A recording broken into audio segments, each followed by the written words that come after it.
परत आपलं स्वागत आहे। सुरुवातीला एक मोठी बातमी। महानगरपालिकेसह राज्यातील सर्व महापालिका स्थानिक स्वराज्य संस्थांच्या निवडणूक रणधुमाळीत अखेर आता त्याला सुरुवात झालेली आहे। मुख्यमंत्री देवेंद्र फडणवीस यांच्या प्रमुख उपस्थितीत पार पडलेल्या विजय संकल्प मेळाव्यामध्ये कोणत्याही परिस्थितीत मुंबई महानगरपालिकेमध्ये महायुतीचाच महापौर होणार असं वक्तव्य मुख्यमंत्र्यांनी केलं।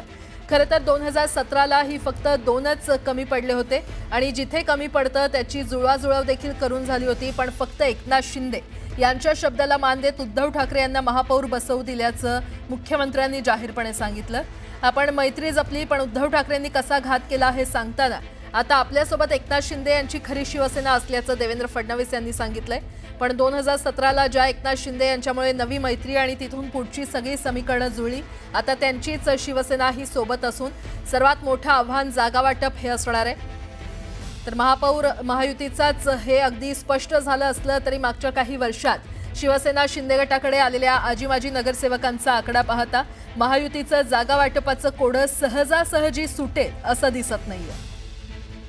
आणि या संदर्भात अधिक माहिती देत आहेत आमचे प्रतिनिधी राहुल झोरी आपल्यासोबत जोडले गेलेले आहेत। राहुल, आता आगामी निवडणुकांची रणधुमाळी सुरू होते, मात्र महायुतीचं जागा वाटप नेमकं कसं असेल, त्यांचं जागा वाटपाचं कोडं सहजासहजी सुटेल का, काय वाटतं?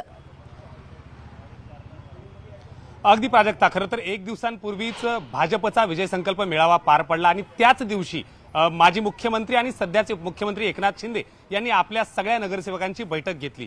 दोन्ही बाजूने सांगितलं जातं की महापौर महायुतीचाच होईल, मात्र आत्तापर्यंतचा एकनाथ शिंदे यांच्या सोबतच्या मैत्रीचा अध्याय पाहिला तर मात्र महायुतीचं जागा वाटपाचं समीकरण सहजासहजी सुटणार नाही हे जवळपास स्पष्ट आहे।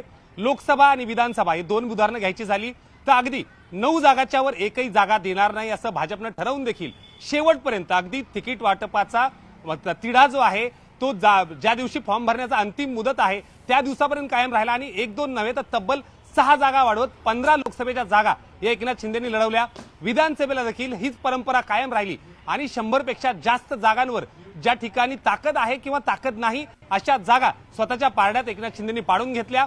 सगळ्यात मोठी अडचण मुंबई महानगरपालिकेची आतापर्यंत जवळपास 70 पेक्षा जास्त आजी-माजी नगरसेवकांचा शिवसेना शिंदे गटात प्रवेश झालाय। अर्थात ज्यांनी प्रवेश केलाय त्यांना तिकिटाची अपेक्षा आहे, त्यांनाच तिकीट मिळणार हे त्यांनी मानून यामध्ये प्रवेश केलाय आणि त्यामुळे जर एवढ्या मोठ्या आकड्यांवर शिवसेना शिंदे गट दावा करत असेल तर 14 ते 24 यामध्ये भाजपची वाढलेली ताकद, खास करून 2017च्या निकालांमध्ये 31 वरून 82 वर पोहोचलेली भाजप आणि त्याहून देखील आता अधिकची अपेक्षा ठेवणारी भाजप, यामध्ये ज्यावेळी 2017ला मैत्रीसाठी हात पुढे करणारे एकनाथ शिंदे हीच आता 2025ची सगळ्यात मोठी अडचण ठरते का?